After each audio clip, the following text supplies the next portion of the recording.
വേഗം വരുന്നവനായ യേശുക്രിസ്തുവിന്റെ നാമത്തിൽ ദൈനംദിന അപ്പം എന്ന അനുദിന വചനചിന്തയിലേക്ക് ഏവർക്കും സ്വാഗതം.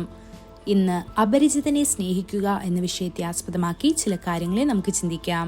അതിനാധാരമായ ഒരു വാക്യം വായിക്കാം. ആവർത്തന പുസ്തകം 10-ാം അധ്യായം 18-ാം വാക്യം. അവൻ അനാഥർക്കും വിധവമാർക്കും ന്യായം നടത്തി കൊടുക്കുന്നു, പരദേശിയെ സ്നേഹിച്ച് അവന് അന്നവും വസ്ത്രവും നൽകുന്നു. അപരിചിതരെ പോലും സ്നേഹിക്കാൻ ഞങ്ങൾക്കൊരു കൽപ്പനയുണ്ട്. ഭാര്യയും ഭർത്താവും പരസ്പരം സ്നേഹിക്കണമെന്ന് നമ്മുടെ കർത്താവ് കൽപ്പിക്കുന്നു. കുട്ടികൾ മാതാപിതാക്കളെ സ്നേഹിക്കണം, മാതാപിതാക്കൾ മക്കളെ സ്നേഹിക്കണം, സഹോദരന്മാർ പരസ്പരം സ്നേഹിക്കണം. അപരിചിതരെ സ്നേഹിക്കാനും പരിപാലിക്കാനും അതേ കർത്താവ് നമ്മോട് കൽപ്പിക്കുന്നു.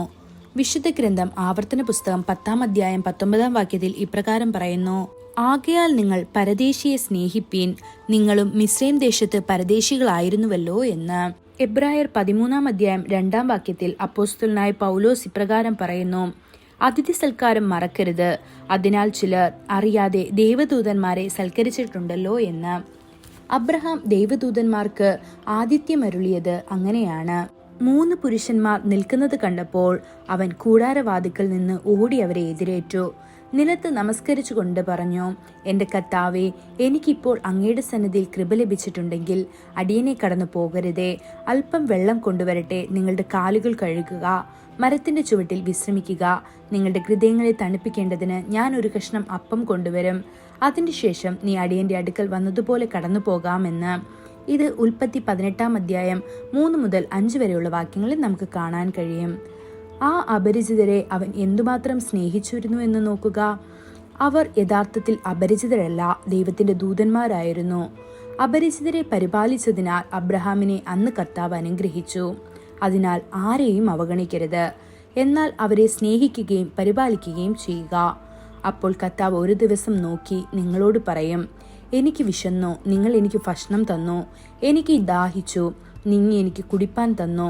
ഞാൻ പരദേശിയായിരുന്നു, നിങ്ങൾ എന്നെ സ്വീകരിച്ചു എന്ന്. ഈ വാക്കുകൾ മത്തായി സുവിശേഷം 25-ാം അധ്യായം 35-ാം വാക്യത്തിൽ നമുക്ക് കാണാൻ കഴിയും. പരദേശികൾ മാത്രമല്ല, എന്നാൽ നിങ്ങളുടെ ശത്രുക്കളെയും സ്നേഹിക്കണം. മത്തായി സുവിശേഷം 5-ാം അധ്യായം 44-ാം വാക്യത്തിൽ നമ്മുടെ ശത്രുക്കളെ സ്നേഹിക്കാനും കർത്താവ് കൽപ്പിച്ചിട്ടുണ്ട്.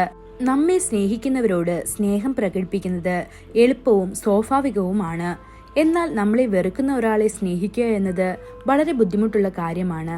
അങ്ങനെയാണെങ്കിൽ നമുക്കെതിരെ തിന്മ ചെയ്ത് നമുക്കെതിരെ തന്ത്രം മെനയുന്ന ഒരാളെ എങ്ങനെ സ്നേഹിക്കാൻ കഴിയും? ദൈവിക സ്നേഹത്തിലൂടെ മാത്രമേ അത് സാധ്യമാകൂ.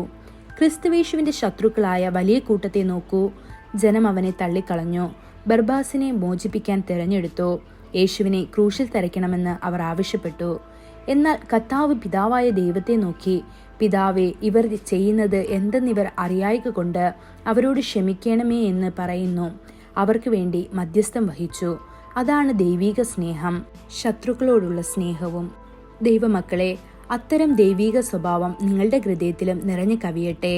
അതിനായി ദൈവം നമ്മെ ഓരോരുത്തരെയും സഹായിക്കുമാറാകട്ടെ. കൂടുതൽ ധ്യാനത്തിനുള്ള വാക്യം റോമർ 12-ാം അധ്യായം 20-ാം വാക്യം. നിന്റെ ശത്രുവിന് വിശക്കുന്നു എങ്കിൽ അവന് തിന്മാൻ കൊടുക്ക, ദാഹിക്കുന്നു എങ്കിൽ കുടിപ്പാൻ കൊടുക്ക. ഇന്നത്തെ ബൈബിൾ വായന: രാവിലെ 2 ശമൂവേൽ 3, 4, 5 അധ്യായങ്ങൾ. വൈകുന്നേരം ലൂക്കോസ് 14-ാം അധ്യായം 25 മുതൽ 35 വരെയുള്ള വാക്യങ്ങൾ. ആമേൻ.